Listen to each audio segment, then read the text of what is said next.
the future of political Islam, after the fall of the Muslim Brotherhood in Egypt, there had been much talk about political Islam waning, fading off into the sunset.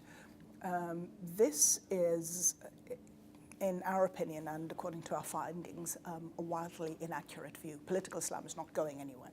Now, there are various forms. I mean, for example, in Tunisia, the leading political party, which is Nahda, which is an Islamist party, they seem to have taken quite a lesson from what happened with the Muslim Brotherhood, from the failures of the Muslim Brotherhood in Egypt.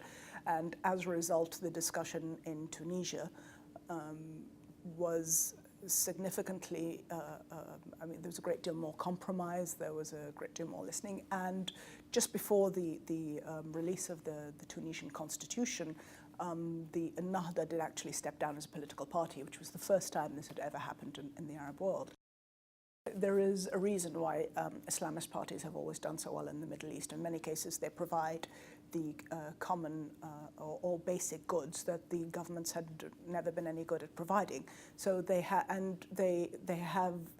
huge grassroots basis and support, and that support translated into political support at the ballot when it was time for elections.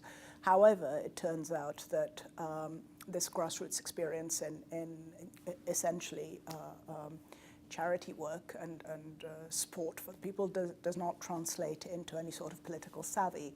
So, at least in Egypt, they crashed and burned fairly rapidly.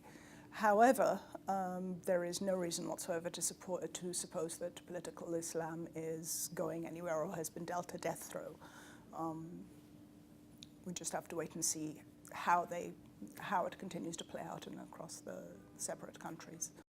During the conference, it was felt that despite there were two conflicting feelings.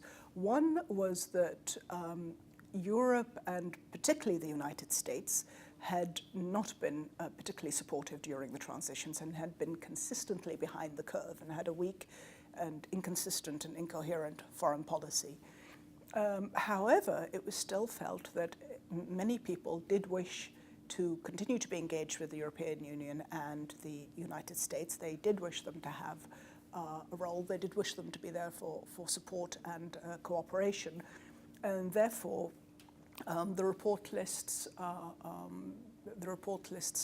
series of recommendations for the US and the EU on engagement with the Arab transition countries and appropriate support where necessary.